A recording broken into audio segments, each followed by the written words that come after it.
Bismillahirrahmanirrahim. Assalamualaikum warahmatullahi wabarakatuh. Rabbi shrah li sadri wa yassir li amri wahlul 'uqdatam min lisani yafqahu qawli, amma ba'du. Baiklah, di sini dalam mata kuliah Ekonomi Mikro Syariah untuk pertemuan ke-6 dengan tema asumsi rasionalitas dalam ekonomi syariah, saya akan jelaskan. Silakan disimak dengan sebaik-baiknya. Konsep dasar asumsi rasionalitas dalam ekonomi Islam yang kita bahas, yang pertama adalah pengertian asumsi rasionalitas itu sendiri, yang kedua jenis rasionalitas, yang ketiga aksioma-aksioma pilihan dari rasionalitas, yang keempat asumsi-asumsi lain tentang preferensi. Pengertian dari rasionalitas: sebuah keputusan yang rasionalitas adalah salah satu yang tindak hanya beralasan tetapi juga dioptimalkan untuk mencapai suatu tujuan atau memecahkan masalah. Dalam menentukan optimal untuk perilaku rasional membutuhkan formulasi yang diukur dari masalah dan membuat beberapa asumsi utama. Jenis rasionalitas, menurut Karim dalam teori ekonomi ada dua jenis rasionalitas, yaitu yang pertama adalah rasionalitas kepentingan pribadi, di mana prinsip pertama dalam ilmu ekonomi menurut Edgar Watts adalah pihak yang digerakkan hanya oleh self interest atau kepentingan pribadi. Nah, menurut prinsip pertama ini juga dalam ilmu ekonomi tadi menurut Edgar Watts bahwa setiap pihak yang digerakkan hanya oleh kepentingan individu. Nah, hal ini mungkin saja benar pada masa-masa Edgar Watts, tapi salah satu pencapaian dari teori utilitas modern adalah pembebasan ilmu ekonomi dari prinsip pertama yang meragukan tersebut. Nah, dalam pengertian kepentingan pribadi di sini tidak harus selalu diartikan dengan menumpukan kekayaan dan harta oleh seseorang saja, tapi di mana kepentingan pribadi yang diasumsikan di sini ialah setiap individu akan selalu berupaya mengejar berbagai tujuan dalam hidup ini dan tidak hanya memperbanyak kekayaan secara moneter saja. Yang kedua, jenis rasionalitas yang kedua adalah present eye rationality, yaitu berdasarkan tujuan yang ingin dicapai saat ini. Di mana teori ini berasumsi bahwa manusia menyesuaikan preferensinya. Preferensi ini artinya seleranya dengan sejumlah aksioma dan penyesuaian dirinya dengan aksioma-aksioma ini tanpa harus menjadi self interest. Yang dalam teori kepuasan modern bahwa aksiomatis ini tidak berasumsi bahwa manusia selalu bersikap mementingkan dirinya sendiri. Dalam teori ini juga berasumsi bahwa manusia selalu menyesuaikan preferensinya atau seleranya sepanjang waktu dengan sejumlah prinsip. Nah, secara jelasnya dikatakan bahwa preferensi ini yang diambil haruslah konsisten. Dalam penyesuaian terhadap prinsip ini juga harus menjadi hanya mementingkan diri sendiri, sehingga setiap waktu mungkin ya preferensi dari individu tersebut dapat berubah sesuai dengan kebutuhan yang ingin dicapainya. Contoh tindakan rasionalitas itu sendiri, yang pertama contohnya adalah seorang lebih berhati-hati ketika pada malam hari, karena kondisi malam hari berbeda dengan kondisi siang hari. Pertama, situasi dalam keadaannya, kalau di malam hari agak sepi, ya kan, komunitas orang-orang juga semakin sedikit gitu kan, karena masih masing-masing di rumahnya masing-masing. Kalau siang hari kan berbeda, aktivitas manusia juga banyak, sehingga kalau kondisi malam hari ini banyak terjadi tindakan-tindakan kriminal dan lain sebagainya, takut pencurian, perampokan dan lain sebagainya. Yang kedua, seseorang diberi hadiah karena memang sudah menolong orang lain. Ya, seorang diberi hadiah karena memang sudah menolong orang lain, ini juga suatu reward karena kebaikan. kebaikan seseorang terhadap peduli terhadap sesama. Nah, yang ketiga ini adalah seorang penjahat diadili karena kejahatannya. Ya, ini juga menjadi tindakan rasionalitas karena memang dari kelakuan yang dia perbuat, dia harus mempertanggungjawabkan perbuatannya. Yang keempat, seseorang tidak mempercayai hal-hal yang belum dilihatnya. Jadi kalau belum secara fisik, belum terlihat wujud dan lain sebagainya, seseorang itu masih belum tidak percaya. Contohnya dalam kegiatan jual beli, dalam muamalah, ketika jual beli produknya harus nyata, harus real dan lain sebagainya, dalam bentuknya dan lain sebagainya. Nah, juga seseorang harus menabung agar menjadi orang kaya. Ini juga menjadi tindakan sebuah rasionalitas. Ketika kita menabung, kita menyimpan uang, kita juga akan semakin banyak dari uang tersebut bisa kita peroleh gitu kan, bisa menjadi modal buat usaha dan lain sebagainya untuk mengembangkan usaha sehingga kita memperoleh dalam kegiatan ekonomi yang secara berlebih atau bisa mencapai cukup dari tindakan ekonomi kita yang bermanfaat seperti itu. Aksioma dalam pilihan rasional ini juga setiap individu itu mempunyai keinginan. Namun keinginan tersebut juga dibatasi oleh kemampuannya dalam memenuhi kebutuhannya. Nah, sebelum lebih jauh dalam membahasnya, ada penentuan pilihan rasional individu dan beberapa aksioma yang memang dikembangkan. Nah, ada 3 sifat dasar dalam aksioma pilihan rasional, yaitu sebagai berikut. Yang pertama adalah kelengkapan, yang kedua transitivitas, yang ketiga kontinuitas.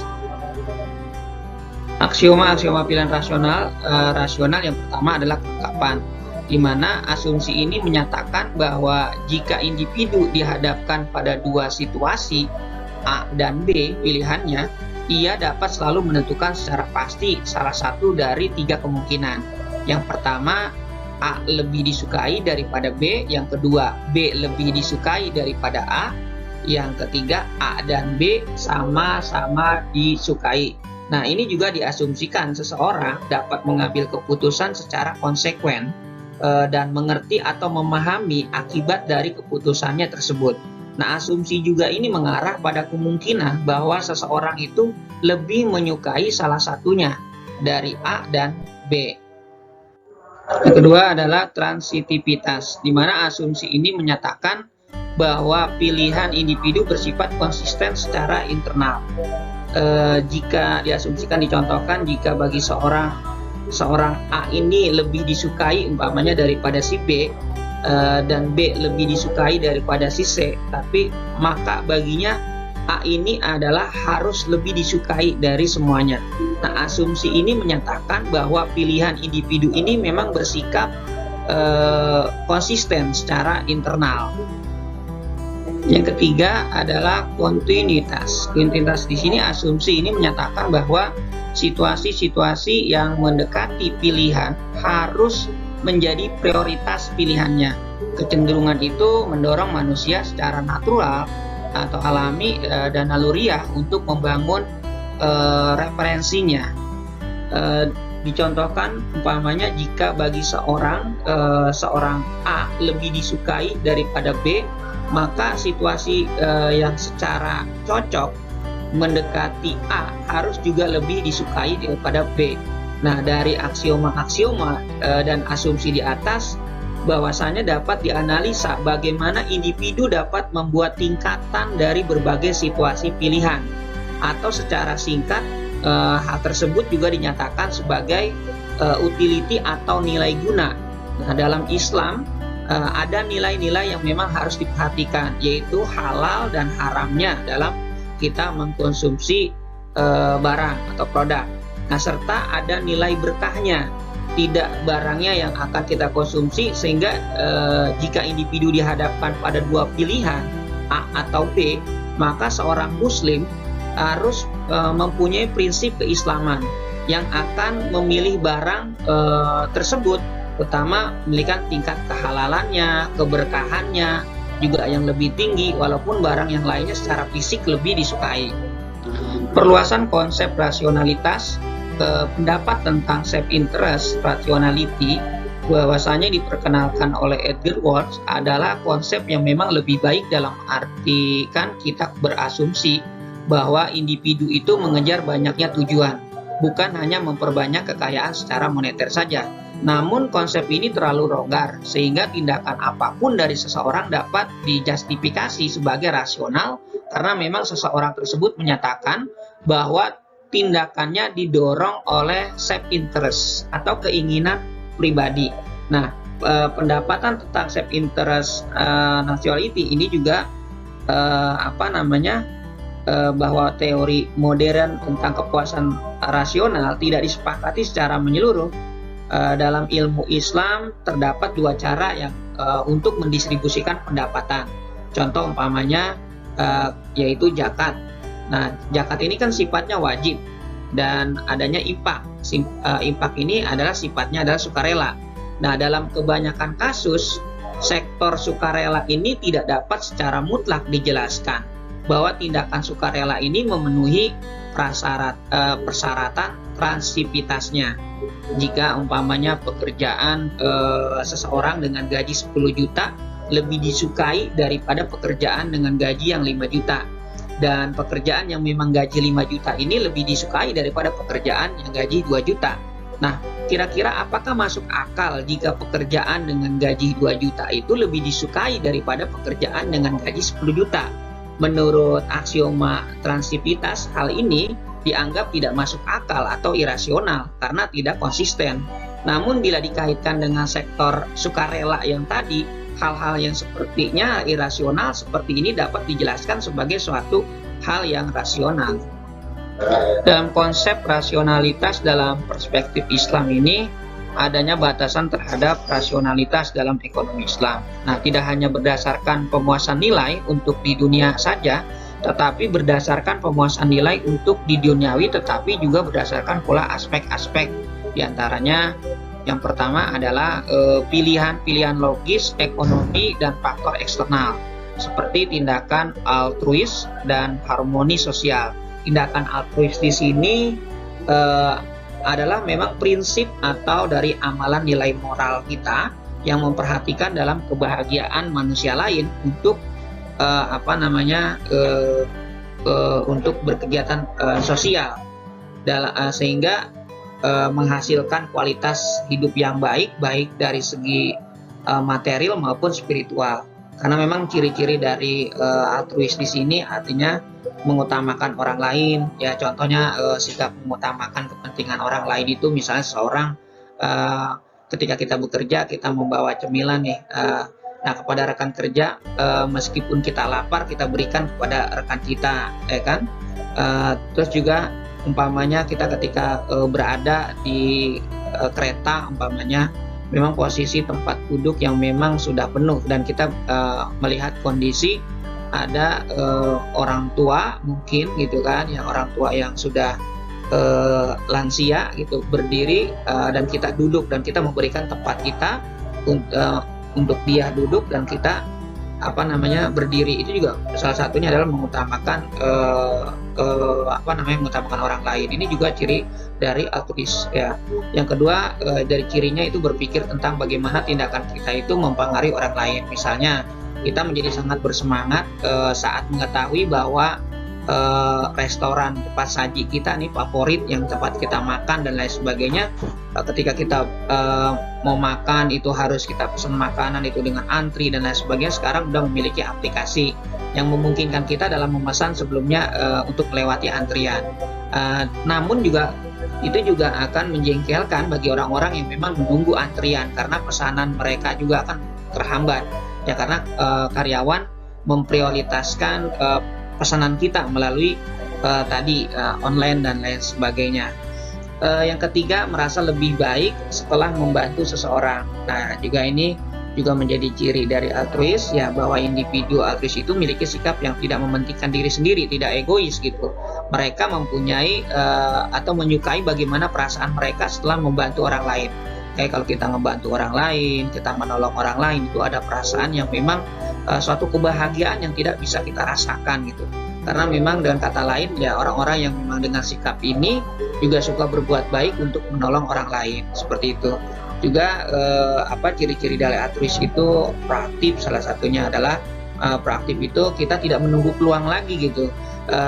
Ketika peluang itu datang gitu ya, kita langsung mau membantu aja gitu tanpa harus dorongan dari orang lain gitu, karena memang kita proaktif. Nah, kita juga menjadi sukarelawan yang walaupun dari komunitasnya kita juga menyumbangkan mungkin sebagian rezeki kita untuk menolong orang yang perlu bantuan, juga menawarkan bantuan kepada seorang yang kita meminta dan lain sebagainya. Ini juga sikap proaktif.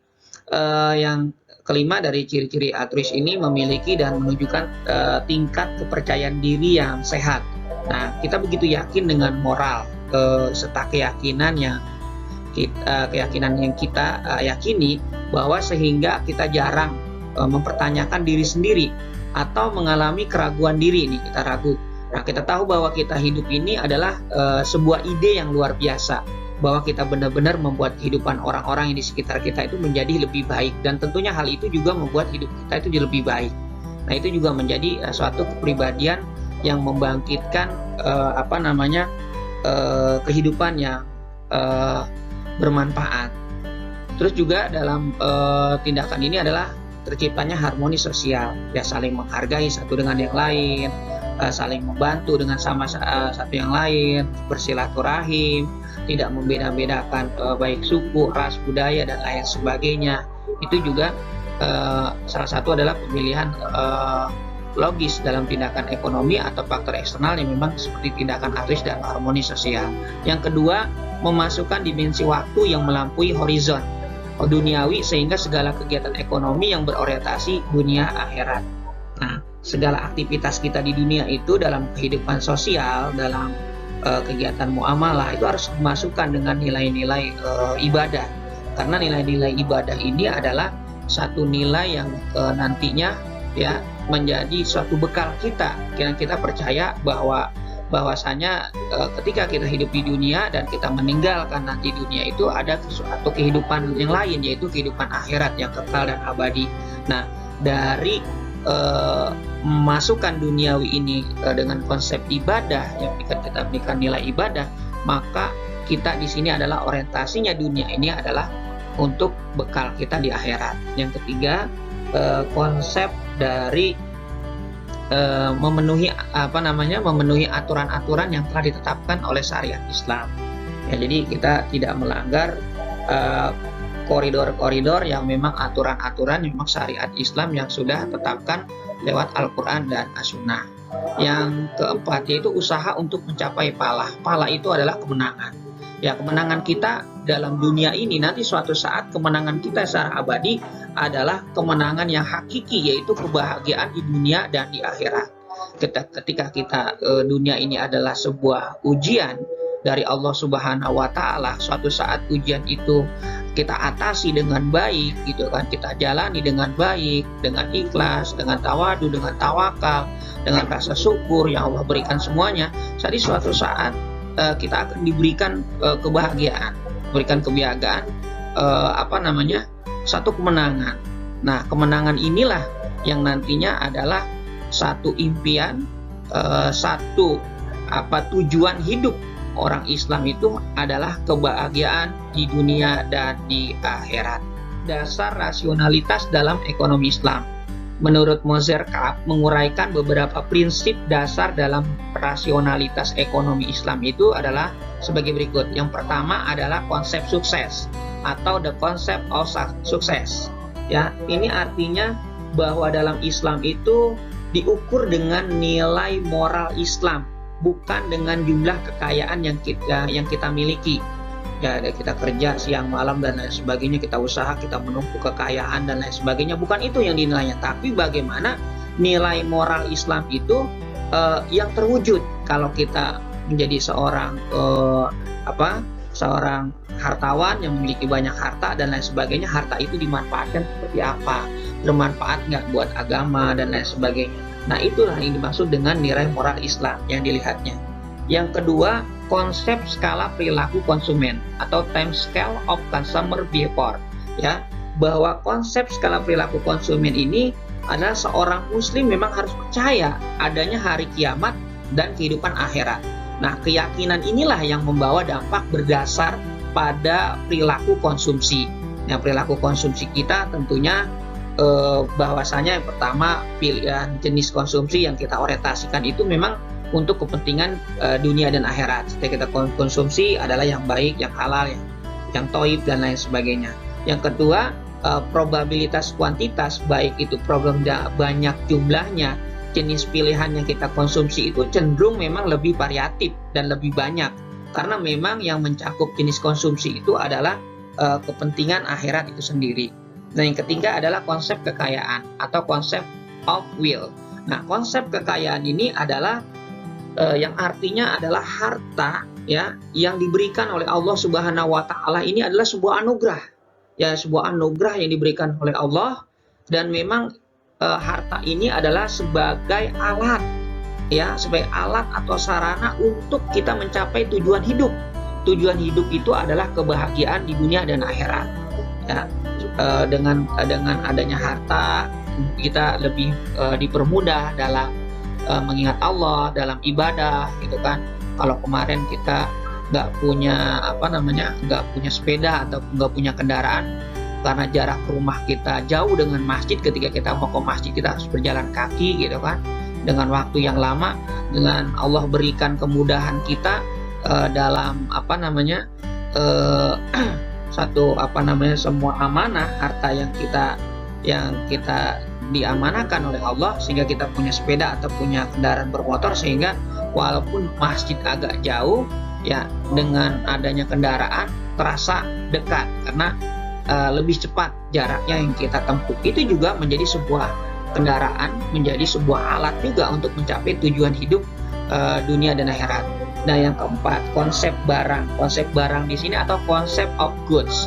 Nah, konsep maksud di sini adalah konsep barang ini adalah harta, memang karunia yang dari Allah Subhanahu wa taala yang diberikan kepada manusia lewat amanahnya, ya. Nah, Islam ini telah menganjurkan untuk bagaimana mengkonsumsi yang halal dan bergizi.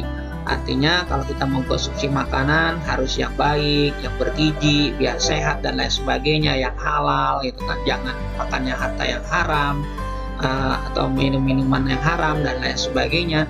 Juga mengkonsumsi atau yang didapat dari barang atau benda yang kita cari itu dalam melakukan pekerjaan juga prosesnya adalah dengan cara yang halal mendapatinya. Itu ada semuanya adalah tujuan memang tadi kita untuk mendapatkan kemenangan yang nantinya adalah akhirat dari Allah Subhanahu wa taala. Yang kelima, konsep etika dalam berkonsumsi. Nah, atau ethic of consumption, ya. Dalam etika dalam berkonsumsi ini Islam berprinsip pada keadilan. Ya, keadilan, kesederhanaan, kebersihan, tidak melakukan pemubaziran, dan tidak berlebih-lebihan atau israf dalam mempergunakan. Memang seperti itu konsep etika kita dalam berkonsumsi harta atau barang-barang atau makanan dan minuman yang di dalam Islam. Seperti itu. Universal, sesuai dengan universal agama Islam, ya, bahwasanya yang pertama, setiap pelaku ekonomi itu bertujuan untuk mendapatkan maslahah. Apa sih itu maslahah? Maslahah itu adalah bagaimana kita memelihara tujuan kita secara syara atau hukum, ya. Syara ini adalah jalan yang memang harus ditempuh setiap manusia dalam usahanya ini adalah menuju kepada Allah Subhanahu wa taala, ya, untuk meraih apa? Kemanfaatan, menghindarkan dari kemudaratan dan lain sebagainya yang tidak bermanfaat. Yang kedua adalah setiap pelaku ekonomi harus berusaha untuk tidak melakukan kemubaziran. Karena kemubaziran ini, ya, menjadi segala sesuatu apapun ya kita mau baik kita konsumsi itu jadi sia-sia, gitu kan, tidak berguna atau mungkin jadi terbuang, gitu kan. Terus juga bersifat pemborosan atau berlebihan, gitu. Terus terlalu royal juga tidak baik, dan berlaku boros dan lain sebagainya. Ini termasuk dalam kategori kemubaziran. Nah, yang ketiga, setiap perilaku selalu berusaha untuk meminimumkan resiko atau risk aversion. Nah, setiap muslim ini bertanggung jawab terhadap resiko yang memang dihadapi dalam melakukan aktivitas perekonomian. Ya, karena resiko ini ada mengandung dua elemen, yaitu resiko dan hasil. Tapi kalau resiko ketika kita melakukan suatu usaha dalam kegiatan ekonomi, adanya untung dan rugi. Ketika kita melakukan suatu usaha, kalau kita mendapatkan hasil, maka kita resikonya adalah kita mendapatkan untung yang lebih dan lain sebagainya, hasil yang tentunya yang sesuai dengan apa yang kita harapkan. Tapi kalau yang kita tidak harapkan, kita akan mengalami kerugian. Lanjut, yang keempat, setiap pelaku ekonomi dihadapkan pada situasi ketidakpastian. Nah, ketidakpastian disinilah yang memang akan menurunkan kegunaan yang diterima. Nah, karena ketidakpastian ini menurunkan dari maslahah ya yang diterima. Kemunculan resiko dalam banyak hal yang dapat diantisipasi melalui gejala-gejala yang ada. Gejala yang masuk di sini adalah adanya ketidakpastian.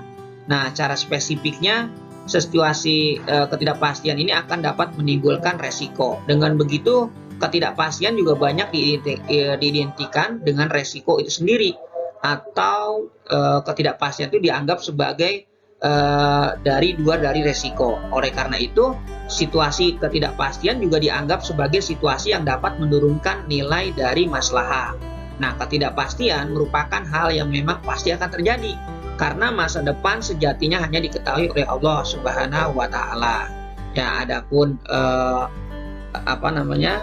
firman Allah dalam surah An-Naml 65 yang mengatakan bahwa, katakan wahai Muhammad, tidak ada yang mengetahui baik penduduk yang ada di langit maupun penduduk ada yang di bumi terhadap sesuatu yang gaib kecuali hanya Dia Allah Subhanahu wa Ta'ala. Jadi ketidakpastian ini ya, kalau dalam kaitannya dengan ekonomi, kalau yang tidak pasti, tidak berwujud, nanti jadi tadlis atau penipuan dan lain sebagainya, ya tidak diperbolehkan seperti itu.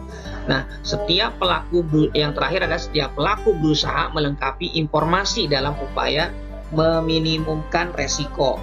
Nah, artinya dalam kondisi ketidakpastian, setiap pelaku berusaha untuk mencari dan melengkapi informasi serta kemampuannya. Dalam hal ini juga kemudian digunakan untuk mengkalkulasi suatu resiko yang masuk ke dalam, ya, sehingga dapat ditentukan keputusan apakah akan menghadapi resiko tersebut atau menghindarinya. Nah, informasi ini juga dapat digali melalui fenomena kejadian masa lalu ataupun petunjuk informasi yang diberikan pihak tertentu atau orang lain yang sudah mengalami. Ini juga menjadi suatu hal amat penting untuk dilakukan, karena saat terjadi informasi atau ketidaklengkapan informasi dapat membuka celah penipuan gitu, tadlis yang dalam ini Islamnya, yang dapat merugikan salah satu pihak. Itu yang tidak diperbolehkan.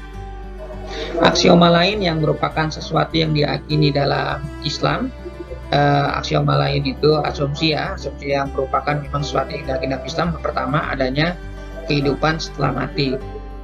Kita percaya sebagai umat Islam, umatnya Nabi Muhammad SAW, bahwasanya adanya kehidupan akhirat setelah kehidupan dunia. Bahwasanya ketika proses dalam alam itu kita pelajari di agama gitu ya. Yang pertama adalah alam rahim, ketika kita berada dalam kehidupan di rahim orang tua kita, ya kan. Terus setelah itu kita berada di alam dunia ini, sekarang kita rasakan gitu kan. Nanti suatu saat kita akan mati, kita akan mengalami alam barzah atau alam kubur. Setelah alam kubur, kita meyakini bahwa nanti akan dibangkitkan di padang mahsyar, nanti alam akhirat, yang kita akan pertanggungjawaban dari aktivitas-aktivitas kita dalam kehidupan yang kita jalani di dunia ini, seperti itu. Yang kedua, kehidupan akhirat merupakan akhir dari pembalasan atas kehidupan di dunia. Nah, kita yakin bahwa memang adanya akhirat ini adanya sebuah memang akhir dari semua balasan-balasan dari perbuatan-perbuatan kita yang ada di dunia. Nah, ini juga menjadi suatu dasar untuk meyakini suatu karakter yang memang yang harus diwujudkan ketika kita percaya bahwasanya akhirat nanti adalah merupakan hari pembalasan. Tentunya di dunia ini adalah sebuah tempat ujian dalam kehidupan, ya, karena memang dalam kehidupan di dunia ini tidak lepas dari ujian-ujian Allah Subhanahu Wa Taala yang diberikan, baik itu ujian dalam dalam tindakan ekonomi, baik itu mengalami kemiskinan, terus mengalami kebanyakan harta dan lain sebagainya. Itu semuanya adalah ujian. Nah, ujian itulah nanti yang akan dinilai oleh Allah Subhanahu Wa Taala dan akan mendapatkan balasan. Kalau baik itu akan mendapatkan reward gitu kan dari Allah Subhanahu Wa Taala, disediakan tempatnya adalah surga. Kalau ujian yang kita tidak lulus gitu kan, kehidupan kita di dunia ini dianggap sia-sia, itujubillah min dzalik, maka Allah juga memberikan suatu tempat, yaitu adanya di neraka dan lain sebagainya.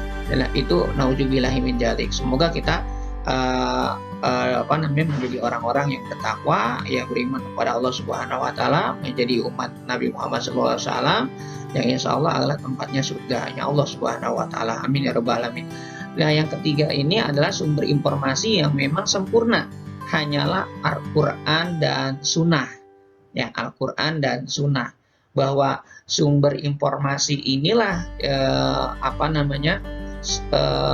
Al-Quran dan Sunnah ini adalah sebagai pedoman hidup kita ketika kita berada di dunia, dalam baik kegiatan bersosial, kita berkegiatan pada manusia dengan manusia yang lainnya, hablum minannas ataupun hablum minallah, ya, hubungan kita kepada Allah Subhanahu Wa Taala dan lain sebagainya.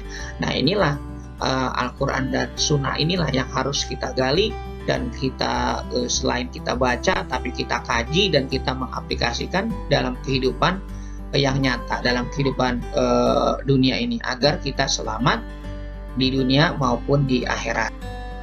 Etika dan rasionalitas ekonomi Islam, moral di sini didefinisikan sebagai standar perilaku yang dapat diterima oleh masyarakat. Ketika kita moral kita baik, etika kita baik, karakter kita baik dan lain sebagainya, ini juga akan menjadi suatu feedback buat kita gitu kan, perilaku kita ini yang disenangi oleh banyak orang. Begitu pula kalau kita berkehidupan di masyarakat.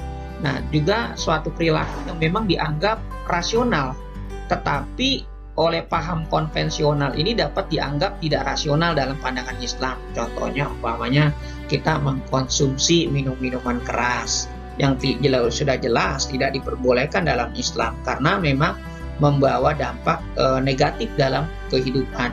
Walaupun perilaku yang dianggap rasional ini dalam paham konvensional ini yang memang dianggapnya rasionalitas, ya, memproduksi, terus juga mendistribusikan, mengkonsumsi, menghasilkan gitu kan minum-minuman keras ini, tapi di dalam pandangan Islam ini tidak rasional gitu, karena memang yang diperjualbelikan ini, yang dikonsumsi, didistribusikan dan lain sebagainya ini adalah memang yang dilarang oleh Allah Subhanahu Wa Taala. Jadi hal-hal yang seperti ini yang memang sudah jelas dilarang oleh Allah Subhanahu Wa Taala, yang tidak boleh dilakukan oleh umat manusia, terutama adalah umat beragama Islam. Agama dan rasionalitas ekonomi ini ada 3, kita akan bahas satu persatu. Yang pertama, teori tingkah laku ekonomi yang menjelaskan nanti motivasi. Yang kedua, rasionalitas ekonomi. Yang ketiga, asumsi rasionalitas. Teori tingkah laku ekonomi menjelaskan motivasi. Menurut Simon, dalam teori tingkah laku dalam ekonomi bergantung pada asumsi rasionalitasnya. Nah, teori tingkah laku ekonomi juga menjelaskan motivasi manusia yang melandasi pengambilan keputusan dalam ekonomi dan keadaan yang secara khusus memotivasi kemunculannya. Dalam ekonomi Islam ini ada istilahnya adalah brand of knowledge atau cabang ilmu yang membantu manusia untuk mencapai kesejahteraan melalui alokasi dan distribusi dari kelangkaan daya yang memang mengikutinya. Nah, juga ekonomi ini juga memiliki nilai-nilai kebenaran, kebaikan, keindahan, dan ekonomi juga dapat membebaskan manusia dari aksi penindasan, penekanan, kemiskinan, dan segala bentuk keterbelakangan, serta dapat meluruskan aksi ekonomi dari karakter yang tidak manusiawi, yaitu ketidakadilan, kerakusan, dan ketimpangan. Rasionalitas ekonomi di sini, sistem ekonomi adalah organisasi yang terdiri atas bagian-bagian yang saling berkaitan dan bekerja sama untuk mencapai tujuan ekonomi. Menurut Rusli Karim, bahwa paham yang berpengaruh pada ilmu-ilmu sosial sampai saat ini adalah paham strukturalis dan fungsional.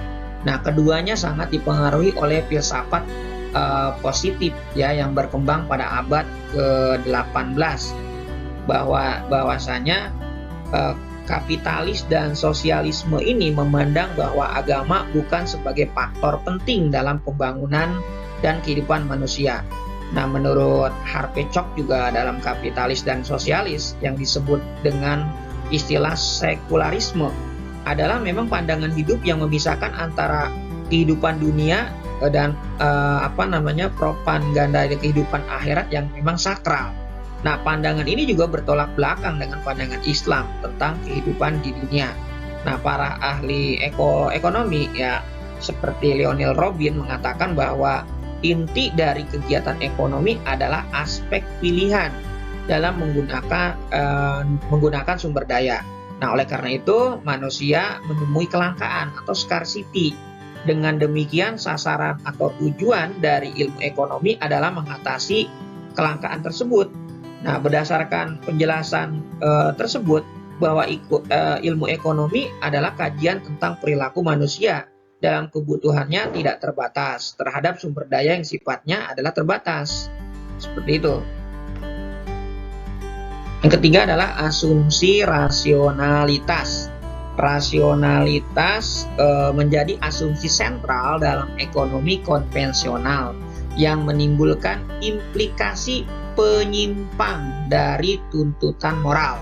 Nah, ilmu ekonomi menegaskan bahwa rasionalitas diartikan sebagai usaha untuk melayani kepentingan individu. Adam Smith mengatakan bahwa penekanan pada self interest atau kepentingan pribadi bukan berarti mengabaikan kepentingan umum atau kepentingan masyarakat. Menurutnya dengan memaksimalkan self interest ini, kepentingan pribadi ini, bahwa kesejahteraan masyarakat akan terpenuhi. Kebutuhan manusia dan motif ekonomi yang pertama adalah dorongan manusia. Nah, dorongan utama bagi manusia untuk melakukan kegiatan ekonomi ini adalah dasar dorongan kepentingan pribadi yang bertindak sebagai tenaga pendorong manusia untuk melakukan hal-hal yang dapat dipenuhi kebutuhannya. Yang kedua adalah pemenuhan kebutuhan. Islam tidak melarang umatnya untuk memenuhi kebutuhannya selama pemenuhan kebutuhan tersebut dapat meningkatkan martabatnya. Nah, selain itu juga motivasi manusia dalam kerangka pemenuhan kebutuhan harus sejalan dengan kemaslahatan. Nah, maslahah ini juga dapat dicapai hanya apabila manusia hidup dalam keseimbangan jasmani dan rohani. Nah, kehidupan yang seimbang merupakan memang esensi dari ajaran Islam itu sendiri, maka maslahah harus diwujudkan melalui cara-cara yang sesuai dengan ajaran Islam. Yang ketiga, perolehan penghasilan dari sumber-sumber yang baik. Menurut Capra, bahwa kehormatan manusia sebagai khalifah menekankan bahwa pentingnya usaha individu itu dalam memenuhi kebutuhan dan mencari nafkah dengan cara yang halal, karena memang hukumnya adalah fardu ain. Nah, Nabi Muhammad SAW juga bersabda, mencari penghidupan yang sah adalah wajib bagi setiap muslim. Sabda Nabi Muhammad SAW menjelaskan bahwa sebaik-baik penghidupan seseorang adalah yang diperolehnya dengan usahanya sendiri. Nah, yang keempat, distribusi pendapatan dan kekayaan secara adil. Kekayaan dan sumber yang diberikan oleh Allah Subhanahu wa Ta'ala kepada manusia adalah sebuah amanah. Nah, oleh karena itu, umat Islam itu berkewajiban untuk mendistribusikan kekayaannya tersebut secara adil. Nah, Abu Dzar radhiyallahu anhu pernah berkata, ya sahabat Rasulullah SAW ini berpendapat bahwa tidak baik bagi seorang muslim mempunyai kekayaan di luar kebutuhan pokoknya. Maka distribusi dalam kekayaan secara adil ini bisa melalui dengan zakat, infak, sedekah, atau mewakafkan sebagian hartanya untuk kaum muslimin lainnya. Yang terakhir adalah pertumbuhan dan stabilitas. Pertumbuhan dan stabilitas ini menurut Capra, pertumbuhan dan stabilitas ini diperlukan untuk merealisasikan tujuan pemenuhan kebutuhan dan tingkat kerja usaha serta kerja yang tinggi tanpa menggunakan sumber daya tersebut dengan seefisien mungkin, ya, dan meningkatkan pertumbuhan ekonomi yang tinggi sehingga dapat mewujudkan tujuan keadilan distribusi pendapatan kekayaan secara cepat. Mungkin ini saja yang saya sampaikan untuk mata kuliah mikro syariah untuk saat ini. Mohon maaf kurang lebihnya. Kita akan ketemu di pertemuan nanti yang selanjutnya. Saya akhiri. Assalamualaikum warahmatullahi wabarakatuh.